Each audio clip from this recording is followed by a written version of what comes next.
So, Michael, thank you very much for joining me today. We're going to be talking about the NDP climate plan. And could you give me kind of an overview of the plan from your point of view? Yeah, so the NDP plan is, I would give it about a B overall. I would say it's an A minus for ambition. It raises the stakes in terms of what we have today, the status quo scenario, but it does it in a way where there's very heavy government spending and intervention into the economy. And I would say fewer details than we would expect from a party that's trying to rely on its climate plan as one of its key promises to the electorate. Now, in previous interviews, you've talked about carbon pricing as being the most efficient, and I think Right. it's fair to say that you think that that should be far and away the primary climate policy tool. Yeah. What in the NDP plan is it light on carbon pricing and heavy on regulations and rules and standards, or is it the other way around?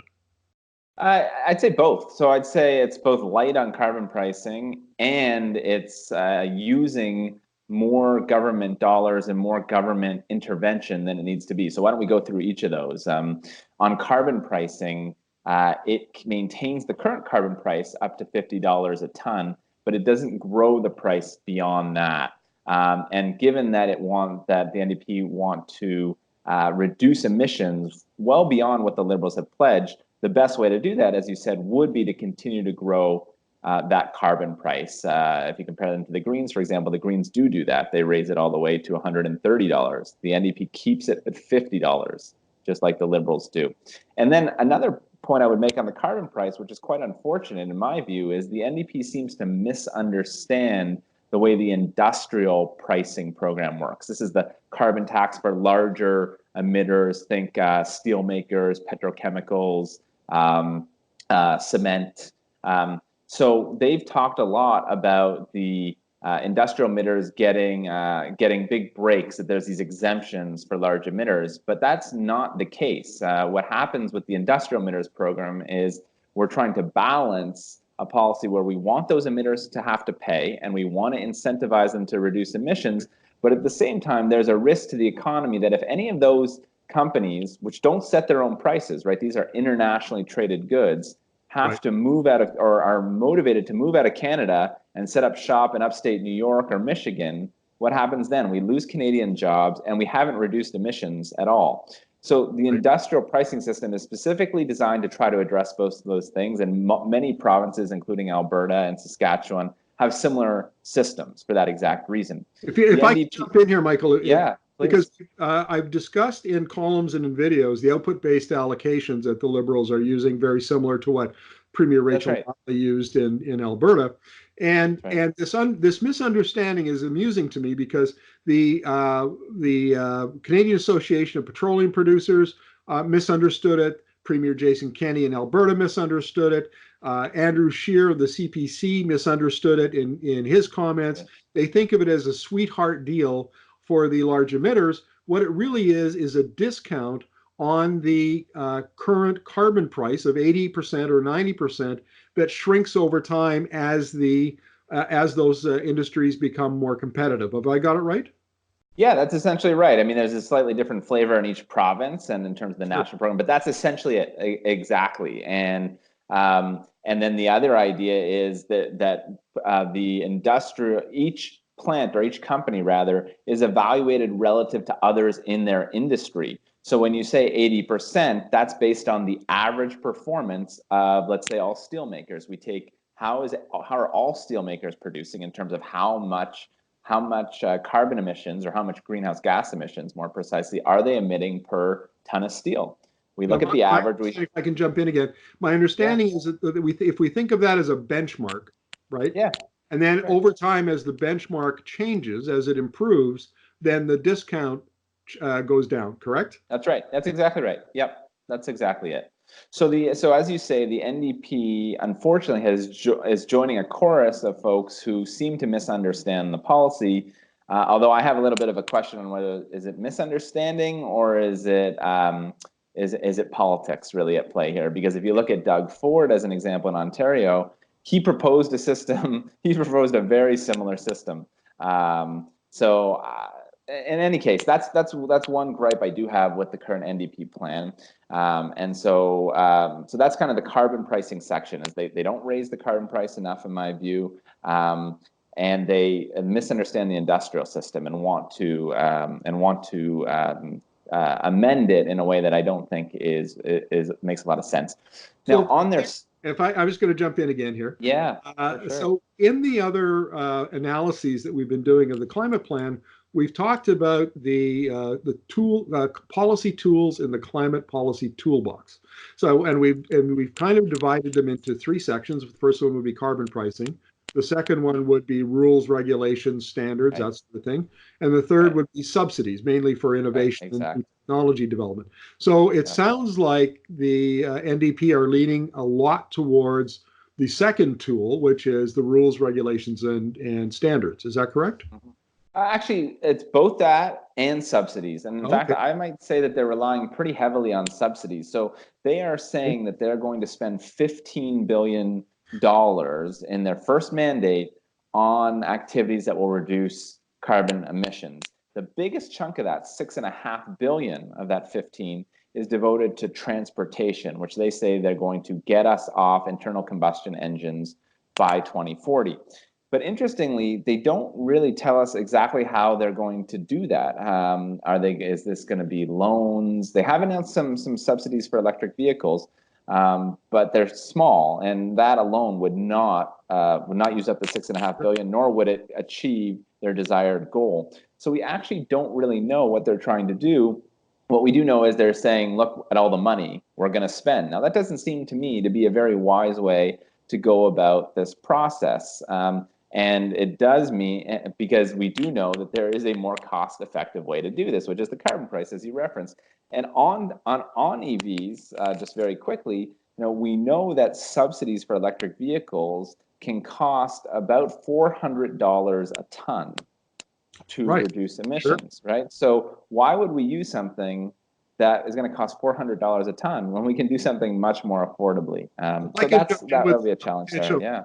if I can jump in with a potential answer, I think the answer is that we like the consumers like the idea of getting money back from the government to go and buy a new car.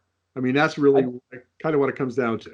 I think you're right, and I think that's absolutely part of the motivation. But I would say that when where the rubber is really going to hit the road here is when you're trying to do this on a massive scale. People are going to feel that effect when you're spending Right. billions of dollars subsidizing purchases in a cost inefficient way. That's going to turn out to really matter. Right now, we're seeing this just in dribs and drabs.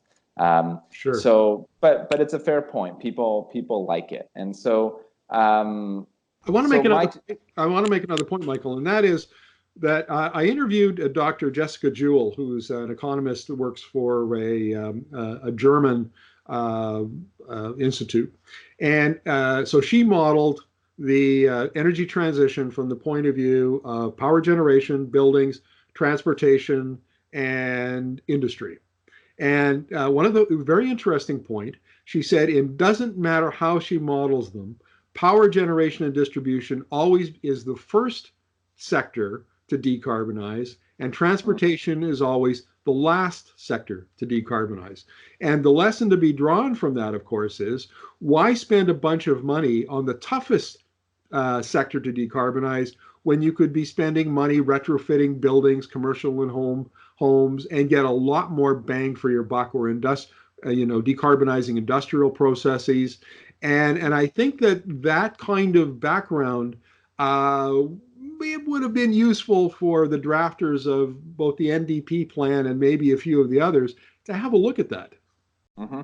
Yeah, I think that's a very interesting point, and I think that's true. A couple quick comments I would make on that.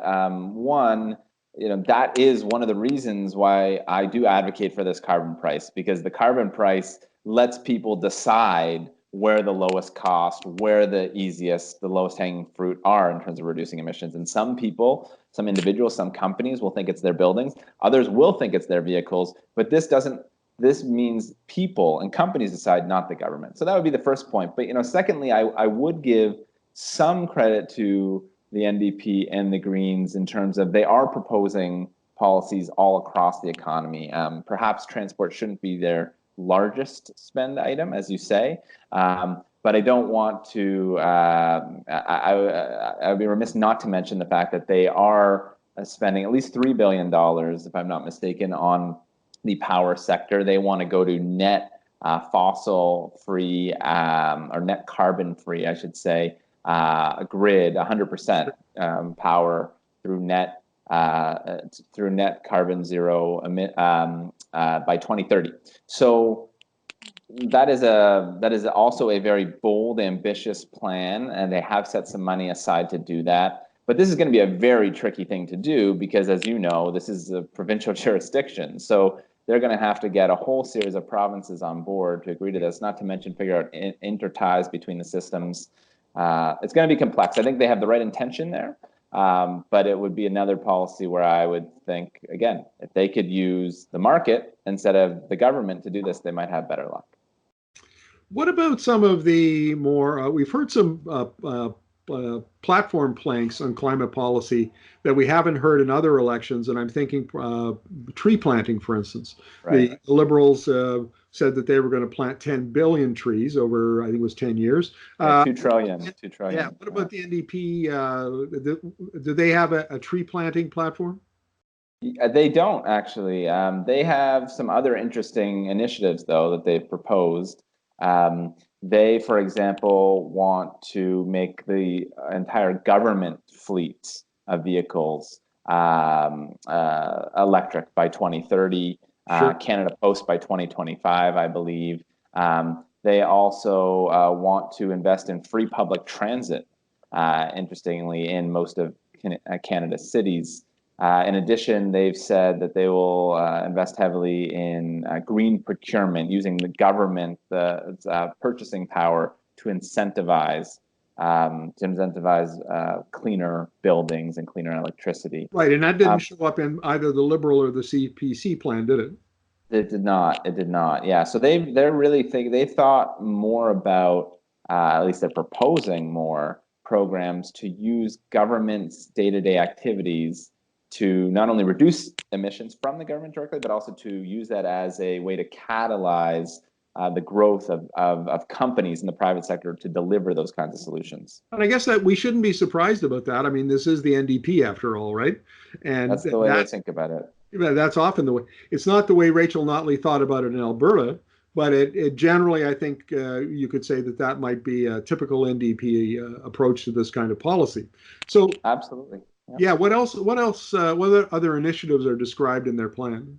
Well, I'm picking up on that same theme. Another thing to note about the NDP policy is they think about the climate change challenge a little more holistically, or a little more connected to some of their other priorities in terms of social justice, for example. So when they talk about their climate plan, they talk a lot about investing in hundreds of thousands, I believe 300,000 to be specific, new good-paying jobs in the clean economy. They talk about how to engage and how to improve the well-being of Indigenous peoples as part of the transition to a cleaner economy. And then they do pick up, of course, on the number of initiatives that have been announced already by the current Liberal government, whether that's banning plastic pollution. Sure. And by the way, I should mention, actually, that does bring to mind one other thing we haven't talked about, which is the pipeline, right? The Trans Mountain Pipeline. Right. The NDP have been very critical of the Liberals' purchase of that pipeline.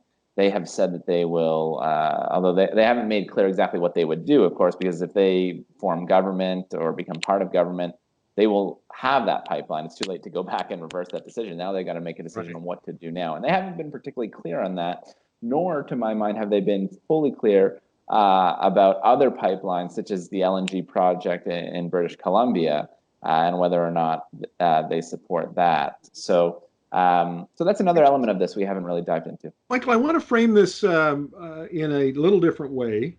Seeing as how we're talking about the pipeline, and I did this in the Liberal plan analysis, and that is, what do we do about Alberta? Whoever forms government next has to deal with Alberta because Alberta makes up 263 megatons a year of emissions out of 716. So it's 36% all by itself. And there is no road to decarbonization, no road to net zero in 250 that doesn't run through Alberta. And what does the NDP plan address that at all? You know what's actually it's a great question. What's very surprising about the plan is they do not mention the oil sands once in their whole plan. It's quite remarkable given what you just mentioned. I think to the extent we can get some clues about how they're thinking about this, they do talk about a transition to a greener economy and to renewable energy. And given the $15 billion they've already announced, in funding for climate change activities, I would have to imagine they're thinking about training programs for workers. Sure. But in terms of specifics, it really is absent from their plan, and I think partially because it is such a vexing challenge. One of the things that was mentioned very briefly in the Green Energy Future report that came out last year, but it really caught my eye because there's a section in that report about cleaning up oil and gas production. And it was small modular nuclear reactors to electrify the oil sands. And it didn't show up in the Liberal platform, which I thought was interesting because I guess it could be politically fairly contentious, right? Nuclear power. But I was wondering if the NDP would venture into that territory, but it appears that they haven't. They have, you know, what's really interesting. One of the things that I find pretty interesting about their plan is, for sure, they haven't done that, and broadening it out a bit, they actually provide, in my view, quite a remarkably few details for such an ambitious plan. I mean, if you look back 4 years ago, it's also true that the Liberals who were vying to form government at that time had a fairly sparse plan themselves. But I think over the last 4 years, things have really changed. And if you look at the nature of the climate discussion, if you look at how central climate change has been to the NDP's campaign, it is quite surprising that they've stayed at a very, very high level, and they haven't gone anywhere near the level of detailed policy that you're talking about. One of the things that I found fascinating over the last 4 years, and I think any government that wants to deal with policy, this kind of policy at this kind of level, is process. The amount of consultation that has to be undertaken, you have to bring the provinces in on some kind of like the pan-Canadian framework. There's really a lot of work to be done, prep work to be done before you can say, this is how we're going to enact this policy. Here's what here's the legislation, and then here's the regulation. There's a lot of, do you think that had played a role in the NDP providing fewer details maybe? What do you think? It feels as it could have, but it feels to me in reading their document more as though they haven't fully thought through a lot of their plans. It feels a lot more, and to be clear, you have to guess a little bit and read between the lines, so I can't say I know this definitively. But when you see things like, we're going to spend this much money here and we're going to get this much reduction, this much money here, this much reduction, and no specifics on how to do it, it doesn't feel like a plan that's been fully thought through, even if the intentions are good. And the power sector is a great example of what you're talking about, where Sure. this is going to involve years of negotiations with the provinces and years of probably legal challenges too. So to not even give a mention to that has to make you wonder a little bit whether they are fully cognizant of the challenge that's ahead of them. One of the things that I've always thought is that the building stock retrofit is ripe for a big climate policy. So we see the Liberals saying that they're going to retrofit 1.5 million homes, and is there any and this would seem to fit perfectly into the NDP plan because a lot of those construction jobs and retrofit jobs would be unionized, and it would be their members that would benefit. What can you tell us about that part of their plan? Yeah, it's an important question because this is a central pillar of their plan, the retrofit program. So they have announced that they are going to try to retrofit half of all homes in Canada by 2030. and Oh, then all homes in Canada by 2050. Yeah, it's a remarkably ambitious goal. It would it will take a Herculean effort. I can't say it can't be done, but it's going to take a huge amount of work to do this. sure. And there hasn't been, again, the level of detail around how this will be done. If I'm not mistaken, they've announced they've allocated some money to this. I believe it's about $3 billion, but we don't know, is it loans? Is it subsidies? We simply just don't know how that program is going to work. The only thing we can rely on is that Stephen Harper had a program to retrofit homes when he was in power, and we know that program was remarkably expensive because it ended up subsidized, and this is often true with subsidies, it ended up paying for a lot of renovations and retrofits that would have happened anyway. Well, Michael, that's all the questions I've got about the NDP climate plan. Any final thoughts? I think the main takeaway for me about this plan is that it has a remarkably impressive level of ambition. They want to go, they're Sure. trying to go in the right direction, but they're really using a lot of spending with few details to try to achieve those cuts. And I just hope they would not only get a little more specific, but also consider increasing the use of the tool that we know is the most effective and the lowest cost, which is the carbon price. I think this is a really important point, actually. It bears a little bit of discussion in that even if if we agree that climate change is a crisis, we accept the IPCC reports and their remarkably short timeframes for us to act. It still is true that we have only limited financial resources, and that we really need to do the most that we can with the money that's available, whatever that number is, and we have to be efficient with the use of our resources. And my takeaway from our conversation is that the NDP is maybe not making the best use of that money. That's a very fair takeaway. I think at this level of the transition, we haven't begun to make the kinds of reductions in emissions in our economy where the differences in costs have really impacted people, and you can really see it in budgets. But when you start to talk about hundreds and hundreds of megatons of emissions, and then you have hundreds of dollars difference Right. between the different kinds of policies, you're starting to get into billions and billions of dollars, right? Many billions of dollars. And so it behooves us, to me, the most sustainable way to go about this transition is to make sure we're using tools that we know are lower cost so that it will be politically palatable over the long run, because we know this is going to be a long process where we're going to have to make really meaningful cuts. Michael, thank you very much. And if you're available, we'll look forward to chatting with you about the Green Party plan later in the week. Pleasure. Good to be with you.